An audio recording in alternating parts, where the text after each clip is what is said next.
Alright, welcome back to Day Two's vlog. हामी आज यो कोठामा बसेको राति चाहिँ यो कोठामा बस्यो। यहाँ चाहिँ होटलहरुमा यताउति भित्ताहरुमा प्रब्लम हुने भएर यो चाहिँ अलि राम्रो मध्येको थियो अनि रेकमेन्डेड पनि थियो, त्यही भएर हामी सिधै यही आएर बस्यौं। यो चाहिँ लिङबारी हो, लिङबारी भेटेटार भन्छ यसलाई। सो अब हामी निस्किने तर्खरमा छौं। आजको ट्रिप भनेको हाम्रो ताप्लेजुङ सानो फेदीसम्म राइडमा गएर अथवा काफ्ले पार्टी भनौं, त्यसपछि त्यहाँबाट हिँडेर ठुलो फेदी पुगेर अनि बसेर अनि भोलि बिहान चाहिँ मन्दिर दर्शन गर्न जाने भन्ने हाम्रो प्लान हो। सो सबै सामान राखिसक्यो होला, हामीले पेचो पुग्छ भने चाहिँ गरौँ, नत्र भने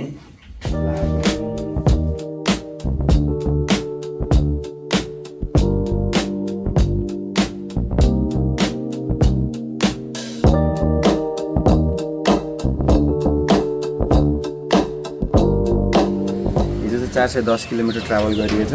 8 घण्टा 52 मिनट चलाइएछ बाइक है। बिहान भेटारमा चाहिँ पानी पर्दै थियो, अहिले चाहिँ अलिकति बिदो भएको छ। अब यही मौका पारेर हामी चाहिँ अलिकति तल गएर मूलघाट आउनुभन्दा अगाडि तमोर करिडोर जाने बाटो आउँछ अनि हामी करिडोरबाट करिडोर हुँदै जान्छौँ।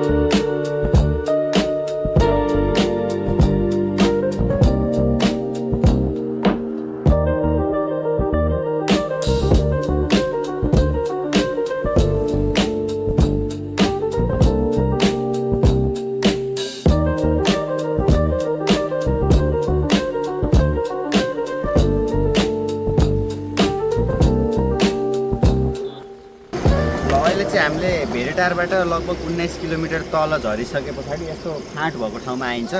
यहाँनेरबाट यो यतापट्टि माथि गएको चाहिँ यो करिडोरको बाटो हो, हामी यहाँको उतो बाटो हो भेटेटारबाट आउने बाटो। अनि यो बाटो चाहिँ सिधै गयो भने धनकुटा गइन्छ, यो धनकुटा जाने बाटो हो। तर अब हामी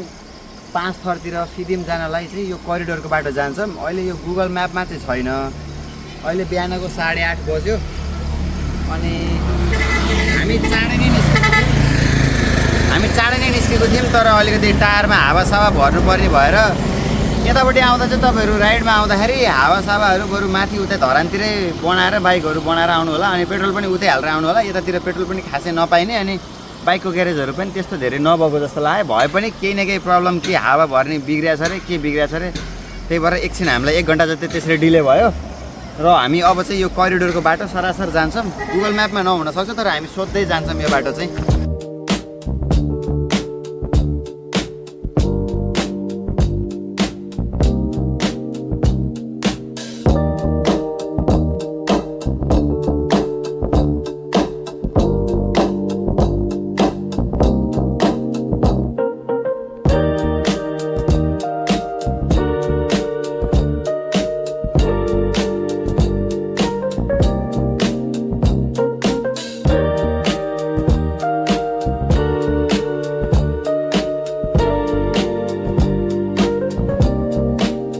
ल अहिले चाहिँ हामी अलिकति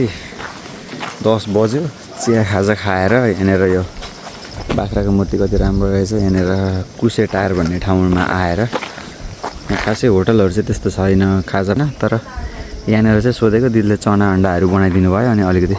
चना अन्डा चिया खाएर सिधै फिदिम जान लाग्दैछौँ। यो बाटो यही हो तमोर कोरिडोर भनेको। किन तमोर कोरिडोर भनेको रहेछ भन्दाखेरि यता छेउमा चाहिँ तमोरै हो, त्यहाँ तल चाहिँ यता तमोर छ अनि तमोरको हामी किनारै जाने रहेछौँ। अनि अब सरासर हामी चाहिँ 5 तर फेदी ताप्लेजुङतिर उक्लिन्छौँ होला। बाटो चाहिँ यो पनि एकदम राम्रो रहेछ, तर पुलहरू चाहिँ छैन रहेछ बिचमा हैन, बिचमा अलिअलि मात्र हिलो रहेछ, नत्र नि ओभरअल कन्डिसन एकदम राम्रो रहेछ बाटोको। यता पनि आज झन् हामीलाई यो घाम लगाएर मौसमले साथ दिइरहेछ। आज चाहिँ असार 3 गते हो, यो बर्खाको महिना भए पनि कति राम्रो देखिँदैछ। त्यहाँ पहाड पुरै ढुङ्गाहरू फुटेको बर्खाको महिना भयो नि जस काम चाहिँ लागिरहेछ हामीलाई यात्रामा एकदम साथ दिइरहेछ मौसमले चाहिँ अलिकति यता आउँदाखेरि चाहिँ अब ग्यारेजहरू नहुनसक्छ अनि पेट्रोल पम्पहरू पनि नहुनसक्छ पेट्रोल चाहिँ एनी टाइम जहाँनिर पेट्रोल पम्प देख्नुहुन्छ फ्युल चाहिँ फुल गराएर हिँड्नु होला किनभने हिजो मैले एकदम दुःख पाएको थिएँ कि उदयपुरदेखि यता धरान आउँदाखेरि चाहिँ पेट्रोल पम्पै नपाएर अनि यो एफआईवाला इन्जिन झन् पेट्रोल झन् कम भयो भने जान्छ त्यही भएर त्यो कुराहरू ध्यान दिनु होला अनि अलिअलि त्यो अब चेन स्प्रेहरू लिएर हिँड्दाखेरि चाहिँ आफूलाई सजिलो हुने सो द्याट चेनहरू सुक्दैन होइन अनि मेन चाहिँ अब अलिअलि त्यो हावासावा भर्नेहरू पम्पहरू लिएर हिँड्न सक्नुभयो भने झन् राम्रो भयो आफ्नो त्यस्तो व्यवस्था गर्नुभयो भने त सो अहिले त्यति नै हो अब हामी भेट्नेछौँ बिचमा सर्टहरू अलिअलि खिच्दै बाटोको सर्टहरू खिच्दै हामी अब सिधै जान्छौँ 5 थर फिदिममा है त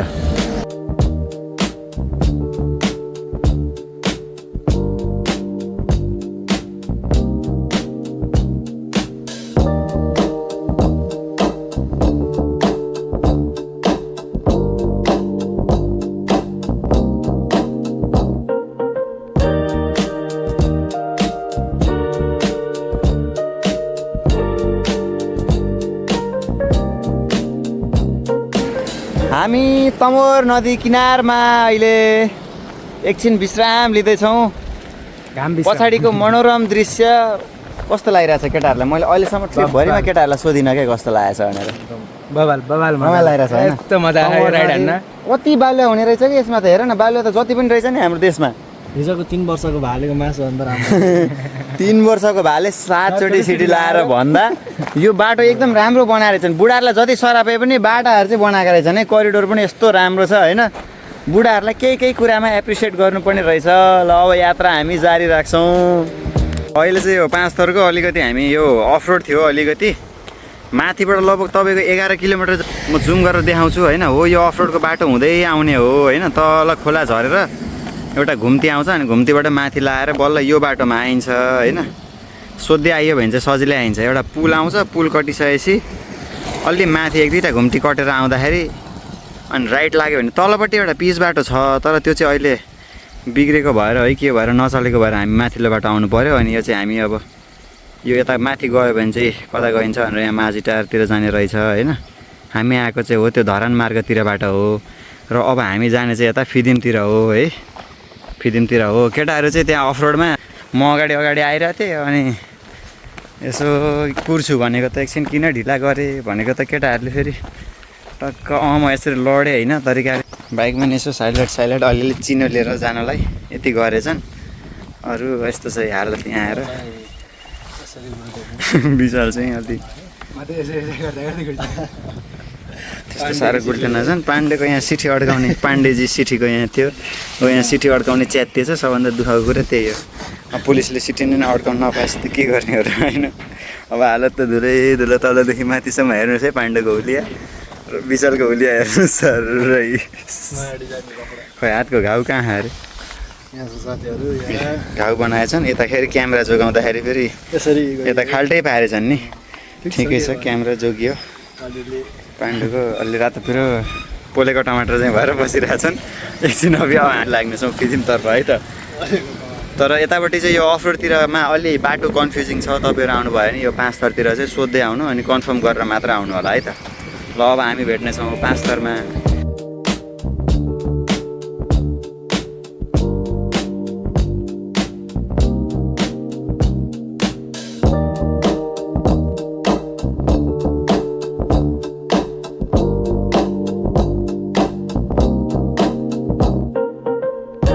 हामीले चाहिँ भर्खर यहाँ होटेल अजीमा बालन शाहले पनि यहाँ आएर भात खाएको अरे यहाँ खाना खाएर खाना एकदम स्पेसल भन्ने कुरा थियो तर त्यति साह्रो स्पेसल चाहिँ लागेन यहाँ खाना खाएर पेट टन्न गरेर विशाल रेडी भयो अनि यता पछाडि पाण्डु पनि अब चलाउन सक्छन् पाण्डुले चलाउँछन् अनि हामी अब यतै फ्युल भरेर जान्छौँ किनभने ताप्लेजुङसम्म अब अर्को फ्युल स्टेसन छैन अरे त्यही भएर यतै फ्युल भरेर अब सिधै हामी त्यो जोरसाल चोक छ अगाडि जोरसाल चोकबाट माथि ताप्लेजुङतिर लाग्छौँ त्यही जोरसाल चोकमा आएको थियौँ हामी उताबाट आउँदा पनि 5 थरबाट तर खाना भनेर अलि यतापट्टि फिदिम बजार आइयो सो अब भने हाम्रो यात्रा सुरु हुन्छ ताप्लेजुङको लागि है त फिदिमबाट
होला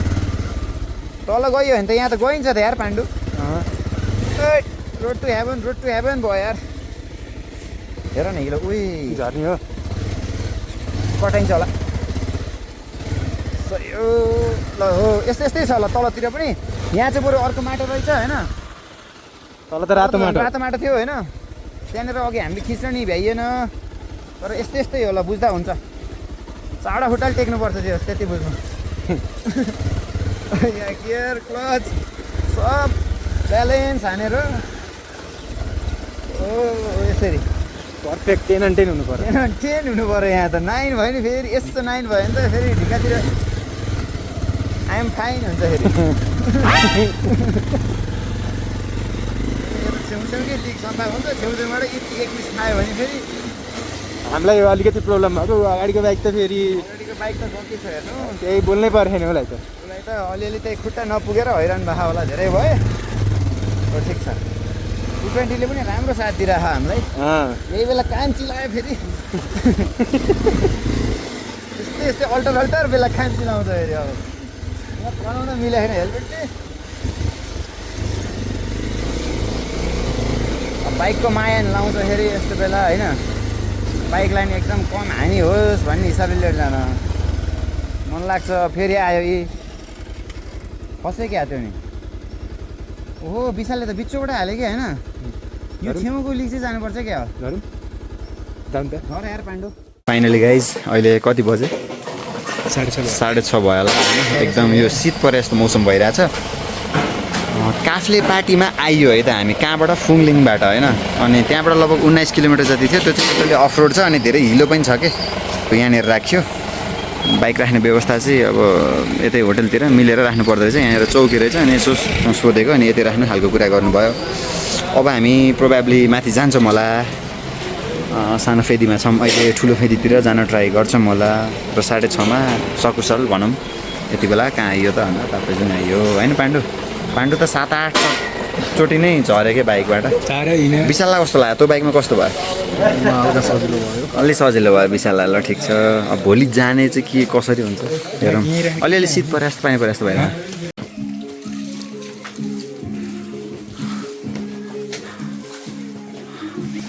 सो फाइनल्ली 8:15 जस्तो हुन लाग्यो रातिको अनि हामी चाहिँ अहिले ठुलो फेदी पुग्यो तल सानो फेदीबाट करिब 1 घन्टा सरासर हिँड्यो भने अब ब्रेक लिँदै हिँड्यो भने मजाले 1.5 घन्टामा माथि ठुलो फेदी आइने रहेछ जस हामी एकदम सकुशल आइयो डे 2मा डे 2को आजको हाम्रो डेस्टिनेसन भनेको यही नै हो भोलि बिहान चाहिँ 2 बजे उठेर हामी पाथिभरा माताको दर्शन गर्न जानुपर्ने हुन्छ बिहानै सो अहिले हामी चाहिँ होटल नम्बर 7मा बसिरहेछौँ नाम चाहिँ दार्जिलिङ होटल हो यहाँ चाहिँ सिक्किम दार्जिलिङ यस्तै रहेछ होटल नम्बर 6 यस्तो हुने रहेछ 1 2 3 4 5 यस्तै सो यो चाहिँ अस्ति भर्खर दिदी आएर बस्नुभएकोले अनि रिकमेन्डेसनमा आएर हामी यहीँ बसेको छौँ सो यहाँको कन्ट्याक्ट नम्बरहरू पनि मैले तल डिस्क्रिप्सनमा राखिदिने नै छु सो डे 2 को लागि भ्लग यति नै हो पाण्डुको हालत खराब भएको छ मोटो मान्छेलाई चाहिँ अलि समस्या हुन्छ त्यो अनुसार आउनु होला सो अब हामी खाना खान्छौँ अनि मजाले आराम गरेर 2 बजे उठ्नुपर्ने छ धेरै टाइम छैन सुत्नलाई पनि सो आजको लागि यति नै so this is all about day 2 मिल्यो भने भोलि बिहान मैले दर्शनको पनि भ्लग बनाउने नै छु so this is all about travel काठमाडौँदेखि यहाँसम्मको यात्रा चाहिँ यति नै हो थप केही कुराहरू सोध्नु पऱ्यो भने तपाईँहरूले कमेन्टमा सोध्न सक्नुहुन्छ अनि मैले डिस्क्रिप्सनमा पनि अझै मजाले क्लियरली कन्ट्याक्टहरू पनि राखिदिन्छु सो विशाल अब डे 2 लाई एन्ड गरौँ के भन्नु छ तिमीलाई एकदम ठिक छ यात्रा गरे अनुसारको परिफल पाइन्छ यहाँ दर्शन गऱ्यो त्यही भएर यात्रा गर्दा चाहिँ सङ्घर्ष हुन्छ तर डेस्टिनेसन चाहिँ एकदम एक्ज्याक्टली सङ्घर्ष बिना त कहाँ हामी त्यत्तिकै देउताहरू पनि माथि आएर बस्नुहुन्छ त अब अलिअलि सङ्घर्ष गर्नै पर्ने हुन्छ सो यो भ्लग यतिमै एन्ड गर्न चाहन्छु मेरो भ्लग मन पर्यो भने प्लिज सब्सक्राइब अनि अरूलाई पनि सेयर गरिदिनु जय पाथिभरा माता पाथिभरा माताले हामी सबैको रक्षा गरून् यति भन्दै ल पाण्डुको तर्फबाट पनि बिदा लिँदै सो यो भ्लगलाई एन्ड गरौँ थ्याङ्क यू